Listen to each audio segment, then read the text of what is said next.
लोग उन्हें mother Teresa के नाम से जानते हैं। जब भी उनका नाम आता है तो बताया जाता है कि वो करुणा, दया और सेवा भाव की प्रतिमूर्ति थी। उन्हें शांति का नोबेल पुरस्कार मिला और कांग्रेस सरकार ने उन्हें भारत रत्न का सम्मान दिया। लेकिन क्या आप जानते हैं कि जिस महिला को मदर यानी माँ बताकर हजारों वर्ष पुरानी भारतीय सभ्यता पर थोपा गया, उसका असली चेहरा क्या था? आगे जो बातें हम आपको बताने जा रहे हैं उन्हें हमने मदर टेरेसा के साथ काम कर चुके डॉक्टर अरूप चैटर्जी के हवाले से लिया है। अरूप चैटर्जी ने कलकत्ता और देश के अलग अलग इलाकों में मदर टेरेसा और उनके मिशनरीज ऑफ चैरिटी के काम को बहुत निकटता से देखा था और जो कुछ उन्होंने देखा उसके बाद उनका मोह भंग हो गया। उन्होंने अपने अनुभवों पर 2 पुस्तकें लिखी जिनके नाम है Mother Teresa the untold story और Mother Teresa the final verdict. इन पुस्तकों में उन्होंने टेरेसा की काली दुनिया के बारे में ढेरों अकाट्य तथ्य रखे हैं। भारत में आए दिन आप गरीबों के इलाज के नाम पर अंधविश्वास और धर्मांतरण का जो खेल देखते हैं, उसकी शुरुआत टेरेसा ने ही की थी। वे गरीबों का इलाज जादू टोने से करती थी। लोगों को बताया जाता था कि उनकी बीमारियों का कारण हिंदू देवी देवता हैं। टेरेसा दुनिया भर से गरीबों के नाम पर फंड लाती थी, लेकिन कलकत्ता में उन्होंने एक भी ढंग का अस्पताल नहीं बनवाया। टेरेसा की संस्था मिशनरी ऑफ चैरिटी के सेंटर्स में गरीबों पर नई दवाइयों के परीक्षण कराए जाते थे, यानी मजबूर लोगों को गिनी पिग बनाया जाता था। कई बार उन लोगों की मौत हो जाया करती थी। टेरेसा कहती थी कि जीसस ने उन्हें अपने पास बुला लिया। लेकिन वर्ष 1991 में मदर टेरेसा खुद बीमार हुई तो अमेरिका के कैलिफोर्निया के अस्पताल में जाकर इलाज करवाया। टेरेसा के सेंटर जीवन से अधिक मृत्यु की जगह बन गए थे। वहां लाए जाने वालों को मरने के लिए छोड़ दिया जाता था। वर्ष 1992 में मेडिकल जर्नल लैंसेट के संपादक रॉबिन फॉक्स ने लिखा कि मिशनरी ऑफ चैरिटी के सेंटर्स में साधारण पेन किलर दवाएं तक नहीं होती। मामूली मरीजों को भी एहसास दिलाया जाता था कि वो बस कुछ दिन के मेहमान हैं और उनके कष्टों का कारण उनका पिछला धर्म यानी हिंदू होना है। उपचार न मिलने के कारण हर दिन बड़ी संख्या में लोगों की मौत होती थी, जबकि उन्हें सामान्य दवाओं और देखभाल से ठीक किया जा सकता था।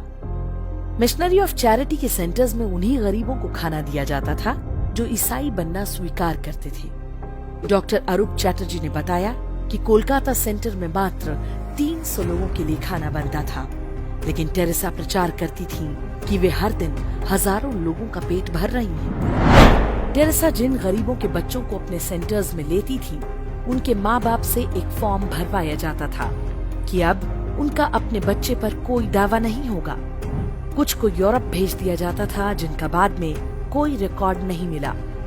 आज भी टेरेसा के सेंटर्स पे बच्चे चोरी करने और उन्हें अवैध तरीके से बेचने के आरोप लगते रहते हैं। आरोप है कि बच्चे बेचना टेरेसा की कमाई का एक बड़ा माध्यम हुआ करता था।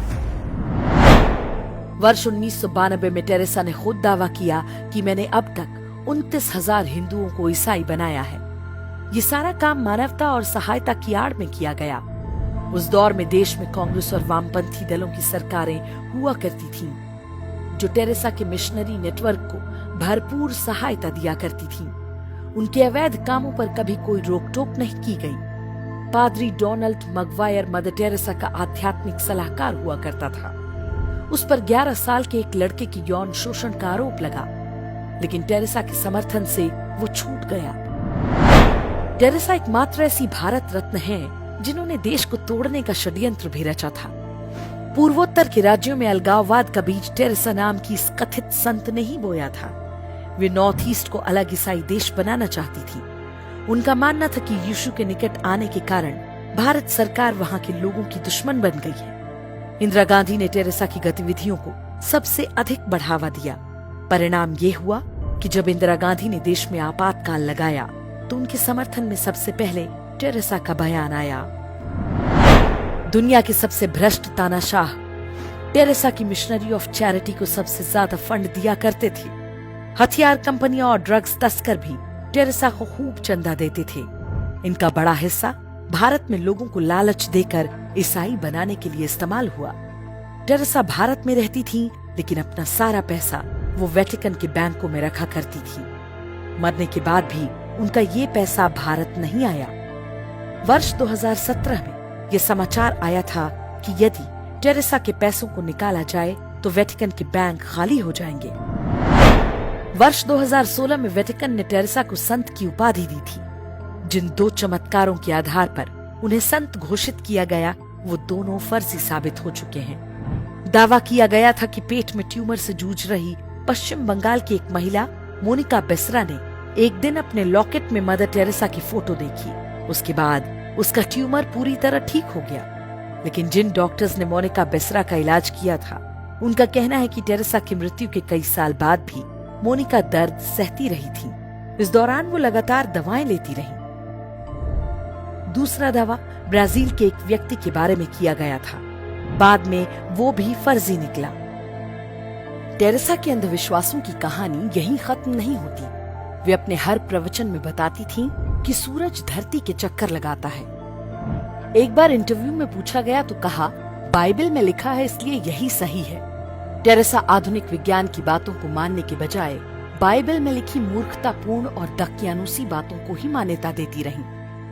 यह विडंबना ही है कि साधु संतों और विदुषियों के देश भारत में एक ढोंगी को इतना मान सम्मान दिया गया, सिर्फ इसलिए क्योंकि वो ईसाई थी और उसके सिर पर विश्व के शक्तिशाली देशों का हाथ था।